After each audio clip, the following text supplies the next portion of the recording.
So friends, for today's video, I wanted to go through all of the books that I plan to get around to in the month of March.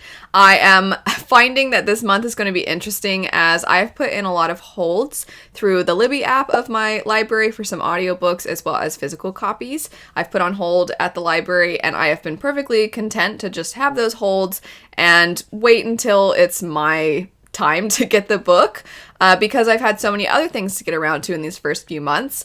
That said, I think I'm going to be experiencing in this month the classic reader problem of all of your library holds coming in at the same time.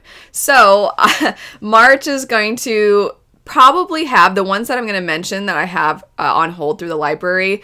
I think these are the ones that are guaranteed are going to come in March. I'm a little worried that a lot of other ones are going to come in at the same time, but the ones I'm going to mention are the ones that I'm almost certain will be here in March. And I'm very curious if you're somebody who reads a lot through the library, if this has happened to you where you've put things on hold and then they come in all at the same time and pretty much your entire life is now consumed by your library holds. I'm going to start with some of those ones. First, we have Warm Hands of Ghosts, or The Warm Hands of Ghosts, something along those lines. I was really excited because if you don't know, if your library at the time that you go to request something and it's not yet out, a lot of times it just won't really show up. You can do a deep search because then that will show things that are not yet available, but that there is essentially some kind of record of this existing and potentially coming out in the future.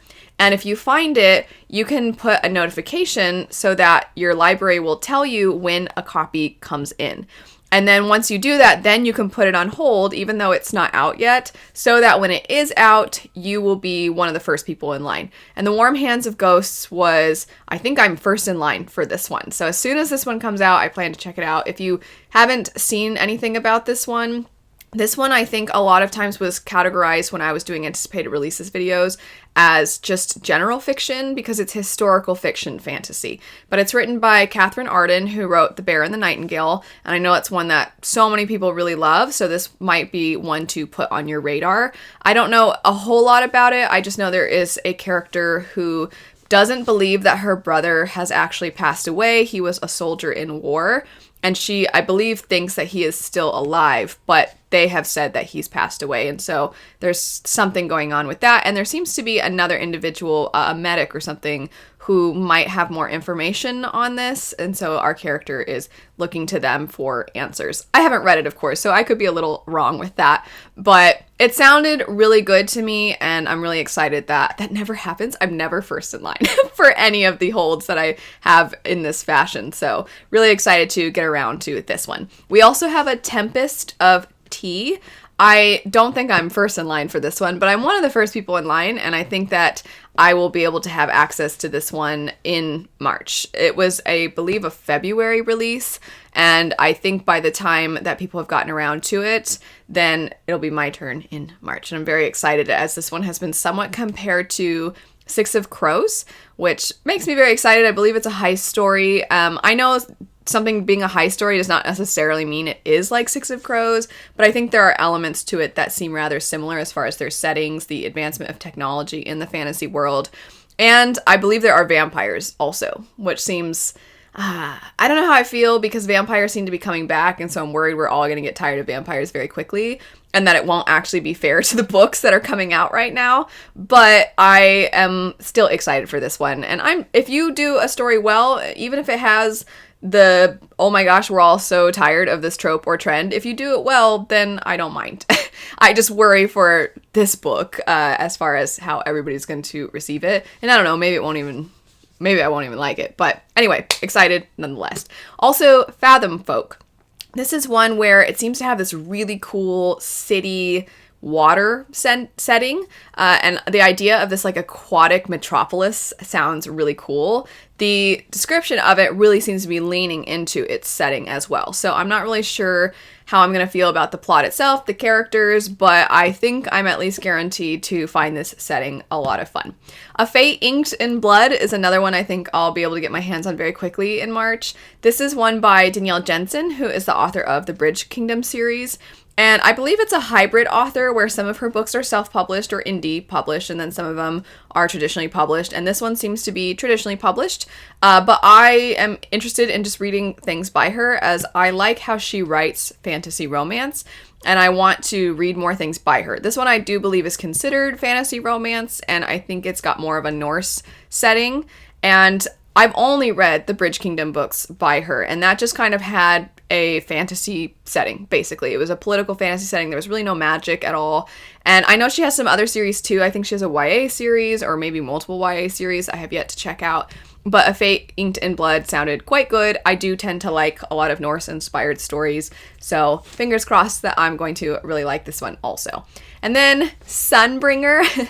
So this is one that I wanted to jump into right away in February. At the time that I'm filming this, it is February and it's still pretty early into the month. So I don't know, I might get around to Sunbringer in February. We'll see. But I am waiting because I ordered a UK copy. I am waiting for that to come in. So this isn't a library hold that I'm waiting for. It's just a UK copy hold that I'm waiting for. But as soon as it arrives, I plan to jump into Sunbringer. I can't wait. I can't wait. A lot of you know I loved Godkiller last year when I read it. And I'm a little sad because I know with Sunbringer, I think I have seen that it's a trilogy, or it's planned to be a trilogy, because earlier it would say book 2 of 2 online, and so I didn't know, but I'm pretty sure I've seen that it's going to be a trilogy. And I say I'm sad because, like a lot of us, when it's a series that is ongoing and you're reading it as it comes out, you read it. If you are a voracious reader, you might read it in a day, which is probably what I'm going to do. And then you're going to be like, no, but now it's over and I have to wait a long time. So I'm thinking that's what's going to happen with this one. But that's fine because, you know, it's fun to get excited for anticipated releases, I suppose. After that would be some of the books that I'm reading because of my patrons. So my patrons do a buddy read for a standalone. They vote and they decide what standalone they want to read. And if it's one I haven't read yet, then I'm trying to read as well. And then I'll be doing vlogs for these. So in the month of January, I did a vlog for Starling House. So if you're interested in that, you can check out my Patreon. But the one that has won for the month of March would be The Last Quintista. I don't know a whole lot about this one, and I kind of want to keep it that way because what I like doing for the vlogs is to just give my guess of what I've heard and my general knowledge of something, and then see how right or wrong I am as I jump into it, as well as just my thoughts about the book as a whole. I think it's fun to dive into the book in that way. So this is the one that I hope to be picking up in March. And again, like a lot of the others, depends on if I can get my hands on it through my library. But because it's a patron read, I'm going to try to really prioritize getting around to this one. Also, every month, I am going to be drawing from this little cup I have where I ask my patrons some of their favorite books, either of all time or from 2023. And then I wrote all of them down, cut up a bunch of pieces of paper, put them in a little cup, and then every month I'm drawing one of the books. And so I also have fun including a clip of Luna as I do this. So we'll go ahead and segue into that so you can see what the pick is for March. All right, time to draw another patron favorite. Let's see. All right, Luna's interest is piqued. She's very intrigued. And the book is A Study in Drowning. It doesn't want to focus, but I promise that's what it says. Wait, there we go. A Study in Drowning. Do you need to verify the results, Luna? They're sufficient? Okay. I actually requested this weeks and weeks ago, the audiobook on the Libby app, which is through the library. And it says since I did that the library has acquired an additional copy, but I'm still 13th in line. So it might be a while. I'm hoping that because I am filming this still pretty early in February, like the very beginning of February, that at least hopefully by the end of March, maybe I'll be able to pick it up. But I might end up having to pick this one up technically in April. And regardless, it's going to get read. I'm definitely very interested in this one. And then also, I have every month been trying to pick up a SelfPub Fantasy, and I'm so excited for this next one. It was very kindly sent to me, and that would be Ascendant. I have heard really, really good things about this series, and I'm hoping that I am going to absolutely love it. I think it has actually won some awards in science fiction sci-fi fantasy self-pub circles. So I'm just really excited. I love the way that the cover is done. It's printed right on the hardback, which has nothing to do with the book's plot or anything like that. I just think it's done really well. And I have to say, I know a lot of people have certain thoughts or certain assumptions about self-published books, but a lot of self-published authors I'm finding are putting in, sometimes it feels like, more work than the traditional publisher is. And they have to eat that cost up right from the start themselves. They don't have an advance. They have to put everything in initially. And I just think that this author, as far as the presentation goes, that deserves to be applauded. Again, even though it has nothing to do with the plot, and I can't dive into the plot yet because I haven't read the book, but I just think that so many self-pub authors are putting in so much effort, and that deserves some recognition. So fantastic job on the presentation of this book, and I'm really, really excited to jump into it since I've heard such good things. I mean, look at when you open. How great does that look? That looks so good. Next up, some nonfiction. Because I had checked out 2 different nonfiction books last month, which is the month I'm filming in, February. Anyway, okay, let me clarify, because that was a confusing sentence. In February, I mentioned 2 different books that I was hoping to try to get around to that were nonfiction. One of them was about lady poisoners, which is, I haven't picked it up just yet, but it sounds so fascinating. And then the other one is about Nelson Mandela. And that one's actually a very, very long book. It's his autobiography. So that one might carry me into March. And if that's the case, that's completely fine. But if I do get through both of those in February, then I think I'm going to finally get around to Poverty by America by Matthew Desmond, who wrote Evicted, which is still to this day, I think, one of the absolute best nonfiction books I've ever read. And even if you live outside the US, because if you don't know, Evicted discusses the eviction process and a lot of the loopholes that people take advantage of when it comes to profiting off of people who are honestly destitute and need a lot of assistance and help, and how people will make money off of that. So he did such a phenomenal job, but because it's US centered, I think there's this mindset of like, oh, that's not really gonna apply to me and where I live, but still it really highlights how much you just never know what people are going through, and just truly how stuck people can be, and how it just seems like there's nothing they can do.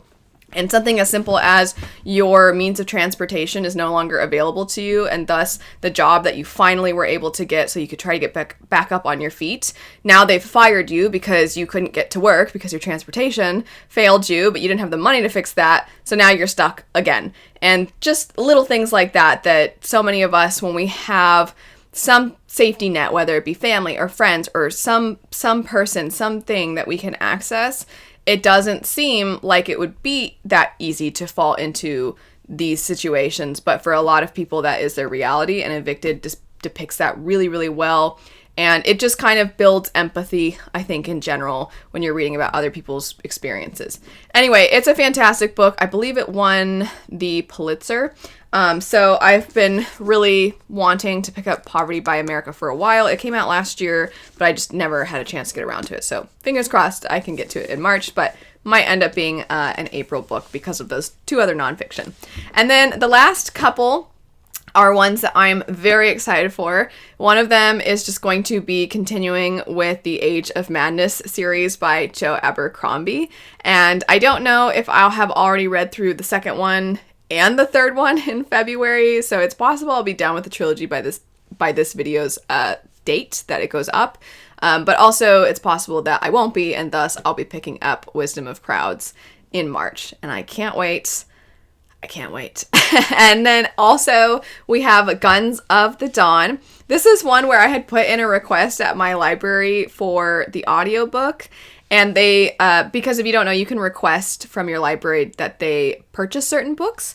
And so I requested that they get the audiobook for Guns of the Dawn. But just because you're the one that puts in the request does not mean that you're the one who's first in line immediately when it does become available. So I put in the request, and then immediately 5 other people were in line before me. And I was like, gosh darn it. So I am hopeful that the audiobook will have come in In March, it might be April, but I think I might be able to pick it up in March. Really quick, I want to say about the Joe Abercrombie. I forgot to mention this a second ago.